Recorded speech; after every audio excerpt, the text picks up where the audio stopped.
Hello, good evening. Happy to be here on Poetry Live on Instagram. Thanks to Kitab Khana, Indian Novels Collective, and of course, Ashwini Kumar.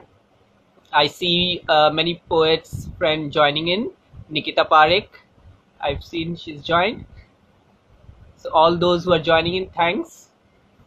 I am inaugurating today's reading. I'm the first one to read, and I will be followed by Nandini Dhar, then Mustansir Dalvi, Mrinalini Harchandrai, and the video upload of Sujata Mathai. So this is the lineup for today. Uh, so let's get straight onto the poetry reading part. Being born in the late 70s, it almost seems that I have seen a spectrum of India from the left to the right. Yeah, Jagari joining. Hello. So I'll start with a poem titled Double Helix.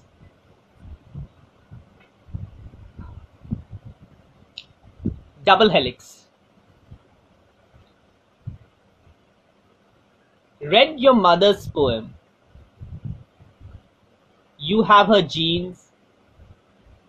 My mother does not write. On World Poetry Day, she cooked, watched TV, and that was it.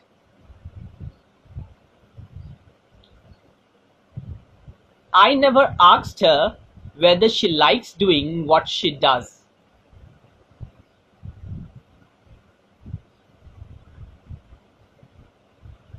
She has grown in her duties and made them her home.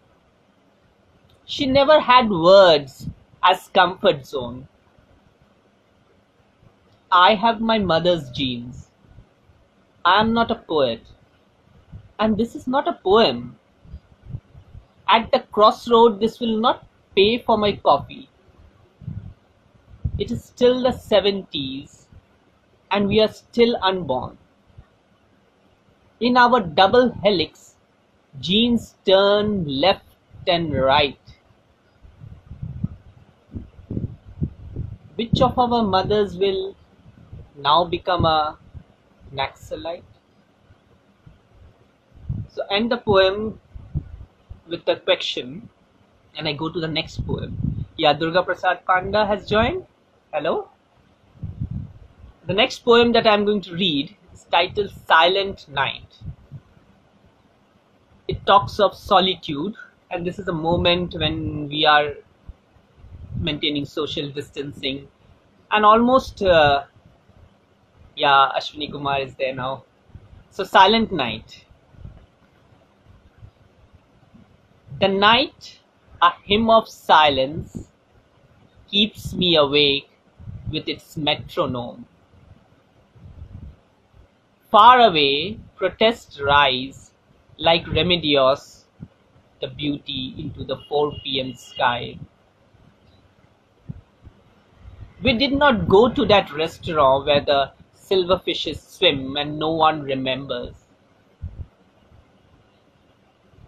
Tonight, I take out from the cupboard my boxes of false nostalgias and smell their moth-eaten velvet covers. People still protest against atrocities committed. They have nothing to do. If you are living in this poem, you will come to the 18th line to discover solitude. These 2 poems were from my first book. I'll next go to my second book to read a few of my poems from there.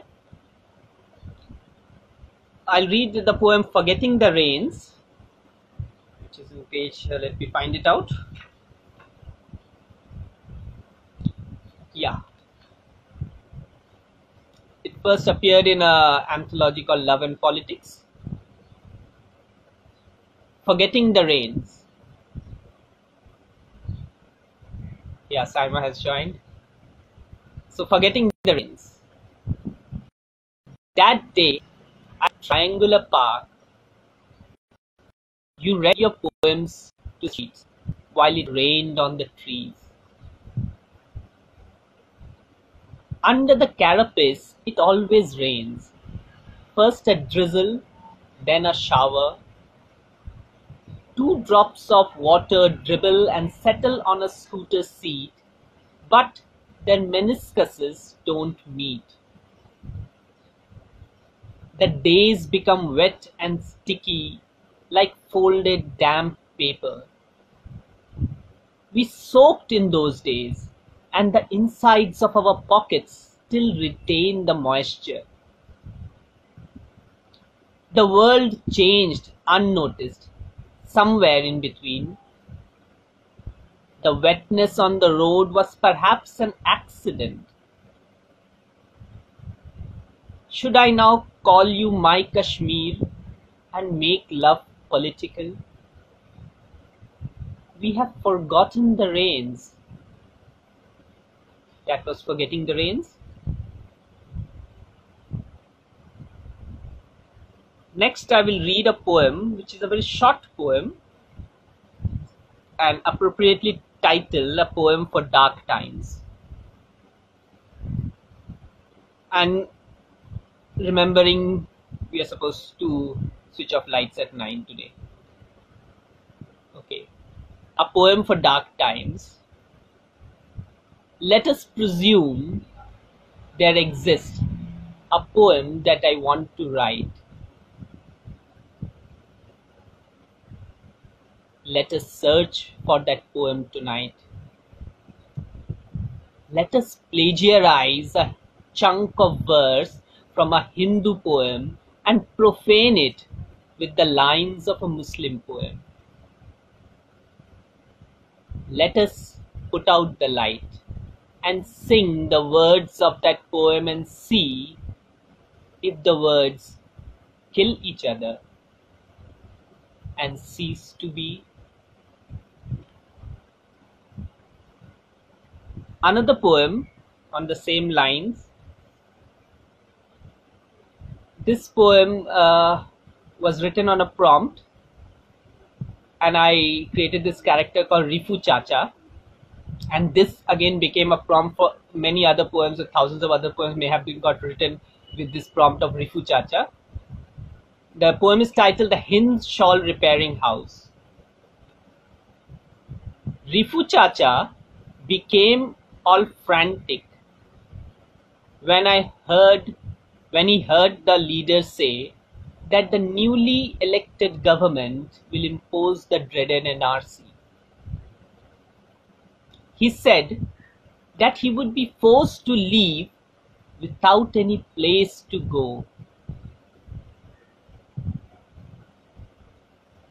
I have a kameez in my closet, a dull garment I no longer wear, which once got ripped long back, and he mended it so well that no naked eye could make out the invisible tear in the fabric.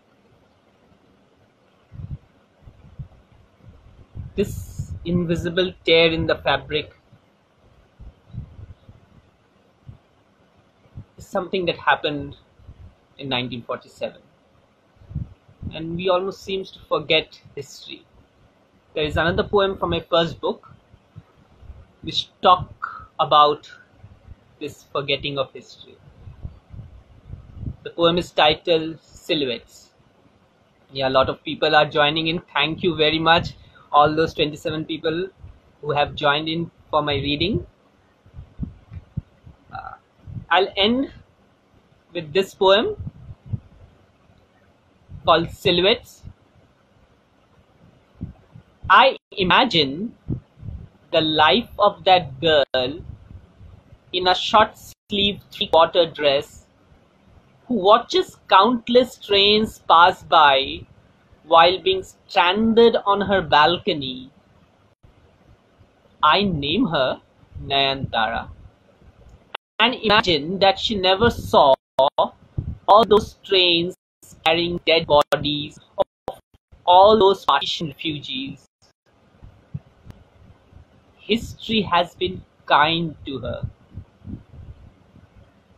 So while rushing back on train, when I see in the fields silhouettes of crucified trees, I let her be.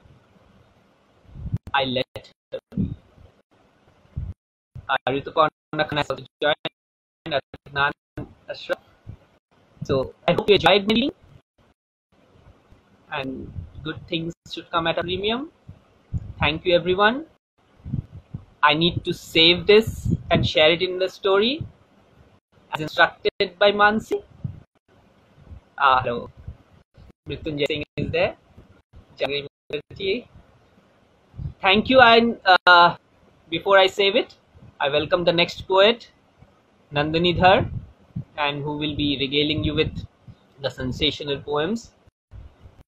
And she'll be taking you to, I think, her mother's kitchen, where she has been taught to dread the fragrance of boiling rice. With that note, this is Amit Shankar Saha signing off. Thank you all. Thank you Kitab Khana. Thank you Indian Novels Collective. Thank you Ashwini Kumar. Thank you Mansi Shetty. Thank you all those who have joined in to listen to me.